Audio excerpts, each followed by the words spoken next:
Welcome to my channel competitive English with primaited. তো বন্ধুরা, তোমরা যারা যারা সিলেক্টেড হয়েছো, তোমাদের অবশ্যই বেস্ট অফ লাক। তো দেখো, তোমরা অনেকে কিন্তু জিজ্ঞাসা করছো যে তোমাদের কাউন্সেলিং কবে থেকে শুরু হবে। তো আমরা দেখেছি গতকালই কিন্তু পর্ষদ বিষয়টা বলে দিয়েছেন যে মোটামুটি এক সপ্তাহের মধ্যেই পর্ষদ কিন্তু নিয়োগপত্র তুলে দেবে এই যে নবনিযুক্ত যেসব শিক্ষক শিক্ষিকা তাদের হাতে। তো এখানে একটা বড় প্রশ্ন যেটা দেখা দিচ্ছে এই মুহূর্তে, যে কাউন্সেলিং কবে থেকে শুরু হবে, এছাড়া তাদের নিয়োগপত্র কোথা থেকে দেওয়া হবে।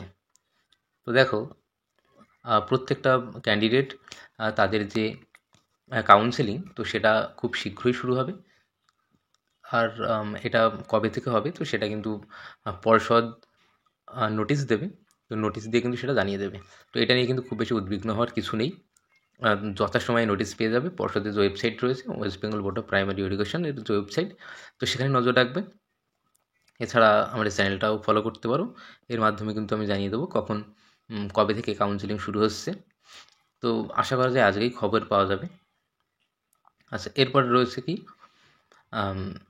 যে অ্যাপয়েন্টমেন্ট লেটার। তো অ্যাপয়েন্টমেন্ট লেটারটা সাধারণত কোথা থেকে ইস্যু করা হবে। দেখো, অ্যাপয়েন্টমেন্ট লেটার কিন্তু ডিপিএসসি থেকেই দেওয়া হবে। ডিপিএসসি থেকে প্রত্যেকটা চাকরি প্রার্থীর হাতে তুলে দেওয়া হবে। তো এটা কিন্তু এই বিষয়টা গেল। আচ্ছা, আরেকটা বিষয় যেটা রয়েছে, এই যে কাউন্সেলিং, তো সেটা সাধারণত কোথা থেকে হবে। দেখো, এটা নিয়ে অনেক একটা দ্বিধাদ্বন্দ্ব রয়েছে। অনেকে হয়তো বুঝতে পারছো না। দেখো, তোমরা যেই ডিস্ট্রিক্টে অ্যাপ্লাই করেছো, তো কাউন্সেলিং কিন্তু সেই ডিস্ট্রিক্টেই হবে। সাপোজ কেউ একজন হয়তো নদিয়াতে থাকে, কিন্তু সে অ্যাপ্লাই করেছে নর্থ চব্বিশ পরগনাতে। তবে সেক্ষেত্রে তার কিন্তু নদিয়াতে কাউন্সেলিং হবে না। নদিয়া যে ডিপিএসসি সেখানে হবে না। তাকে তার কাউন্সেলিংয়ের জন্য কিন্তু নর্থ চব্বিশ পরগনাতেই যেতে হবে, কারণ সেটা সে সিলেক্ট করেছে। তো এই হলো বিষয়। তো তোমরা জানতে চেয়েছিলে যে অ্যাপয়েন্টমেন্ট লেটার কোথা থেকে ইস্যু করা হবে। এটা অবশ্যই ডিপিএসসি থেকে, তোমরা যেই ডিস্ট্রিক্ট চুজ করেছো।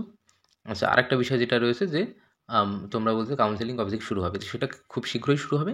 তো অবশ্যই পর্ষদের যে ওয়েবসাইট, সেখানে নজর রাখতে হবে। আর আমাদের চ্যানেলের মাধ্যমে কিন্তু জানিয়ে দেওয়া হবে, অবশ্যই যুক্ত থাকবে।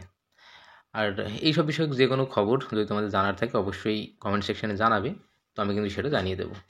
তো বন্ধুরা, ক্লাসটা এখানে শেষ করছি। আবার দেখা হয় পরবর্তী ক্লাসে। ততক্ষণ সবাই ভালো থাকবে। ধন্যবাদ।